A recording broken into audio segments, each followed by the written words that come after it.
నివాసిని ముల్లోకాలకు మూల ప్రకాశిని మణిద్వీపములో మంత్రరూపిణి మన మనసుల్లో కొలువై ఉంది.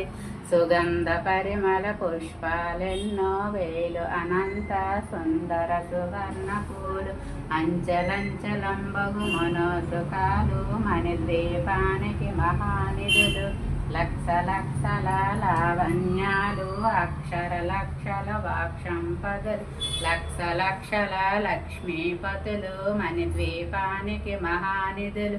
పారిజాత వన సౌగంధాలు సురాధినాదులు సత్వంగాలు గంధర్వాదులు గానస్వరాలు మణిద్వీపానికి మహానిధులు. భువనేశ్వరి సంకల్పం జయనించే మణిద్వీపం దేవదేవుల నివాసము అది మనకు కైవ